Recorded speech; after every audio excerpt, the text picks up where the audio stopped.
এই হচ্ছে পরিস্থিতি। যাক, আপনাদেরকে আজকে একটি নয়নাবরম পরিবেশ দেখাবো। দেখুন ফুলে ফুলে একদম ছেয়ে গেছে, ফুল আর ফুল। এই গাছগুলোতে প্রচুর পরিমাণে ফুল হয়। আজকে গ্রামীণ একটি পরিবেশে নিয়ে আসলাম আপনাদেরকে, যার না দেখলেই নয়।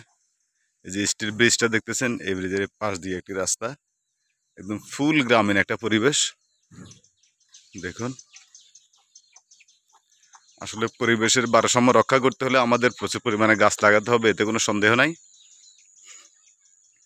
আমি আছি বর্তমানে ভারত সীমান্তবর্তী একটি গ্রামে।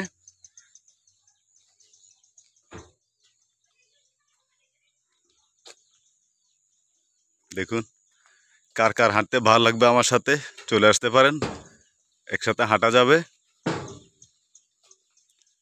একটা জিনিস না দেখালেই না, এই যে দেখুন রেলিংয়ের উপরে বিচি পড়ে চারা উঠে গেছে এই গাছগুলোর। খুবই অসাধারণ, মনে হয় কেউ নিজ হাতে রোপণ করছে। যাক, আসলে এই অসাধারণ ভিডিওটি আপনাদেরকে দেখাতে পেরে আমার কাছে খুব ভালো লাগতেছে। কি এক পরিবেশ!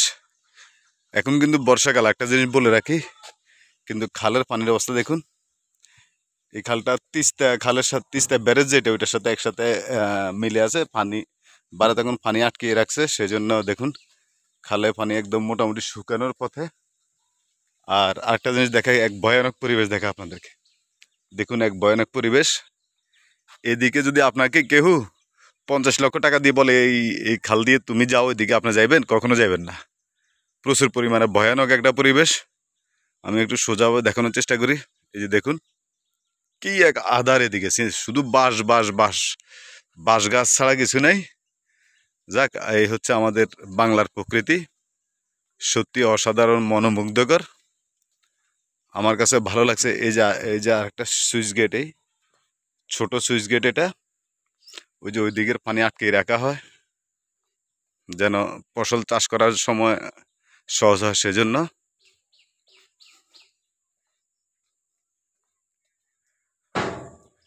একজন লোক আছে এখানে, দেখে জিজ্ঞেস করি উনি কি করতেছে এখানে দাঁড়িয়ে দাঁড়িয়ে। আসসালামু আলাইকুম ভাই। ভাই, আপনাদের আপনাদের কি এই গ্রাম কি আপনাদের? হ্যাঁ ভাই, এই গ্রামটা আমাদের। আপনাদের এই গ্রামের নাম কি ভাইয়া? এটা ভাই জঙ্গল ঘন ধরে, জঙ্গলগোনা? কারণ চারদিকে জঙ্গল, তো এই জন্য। হ্যাঁ, সত্যি। আসলে এই যে দেখুন, এই যে রাস্তা সরকারি, এটা এটা তো সরকারি রাস্তা না? হ্যাঁ, সরকারি রাস্তা। এই হচ্ছে সরকারি রাস্তা, এই হচ্ছে স্টিল ব্রিজ, এই আরেকটা সরকারি রাস্তা, একদম বাগান। দেখুন, আপনার ভয় লাগবে এদিকে আসলে। জঙ্গল আর জঙ্গল, মনে হয় যে আমরা কোনো পাহাড়ি এলাকায় চলে আসছি। কি এক আসলে এটা অসাধারণ পাহাড় না। পরিবেশ! হুম। আসলে এটা পাহাড় না। এটা সত্যি এটা পাহাড় না। রাইট। আপনাদের গ্রামটা আসলে অনেক সুন্দর, এসে ভালো লাগলো ভাই। শেষ করতে হলো এটারে ভাই,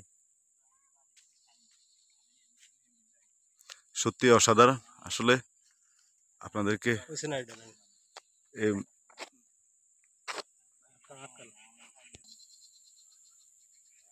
ফুল আর ফুল।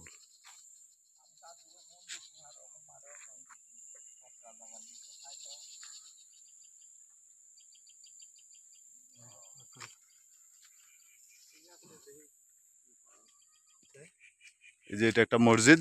আমরা চিন্তা করতেছি এই যে চারপাশে কোনো বাড়িঘর নেই। দেখুন, চারপাশে কোনো বাড়িঘর নাই, কিন্তু মানে দুই একটা বাড়ি আছে ব্যাস।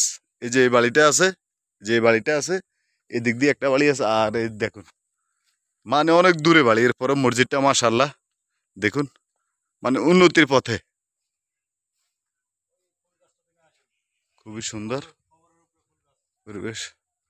মসজিদের কবরস্থান, এই যে নতুনভাবে মসজিদ হচ্ছে, প্রচুর পরিমাণে ইনভেস্ট করা হচ্ছে মসজিদে। অসাধারণ অসাধারণ। মসজিদের কবরস্থানগুলো দেখায় আপনাদেরকে, পড়ার জন্য চেষ্টা করি। আসলে এই মনে মসজিদের প্রতিষ্ঠাতা। দেখুন, আর ফুল গাছটা দেখুন। ওয়া ওয়া, সত্যি।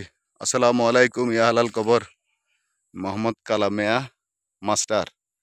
আচ্ছা আচ্ছা, বাকি লেখাগুলো উঠে গেছে, আমি পড়তে পারতেছি না। দেখুন, মোহাম্মদ মরহুম কালামিয়া মাস্টার। আর এটা হচ্ছে মরহুম আমেনা আক্তার। এই হচ্ছে অবস্থা। যাক, কবরবাসী আপনারা আমাদের জন্য, আমরা আপনাদের জন্য দোয়া করি, আপনারা যেন সর্বসময় ভালো থাকেন, সুস্থ থাকেন। আসসালামু আলাইকুম। আজকের মতো এখানে বিদায় নিচ্ছি। ভিডিওটি যদি আমার ভালো লাগে অবশ্যই সাবস্ক্রাইব করে আমার পাশে থাকবেন প্লিজ।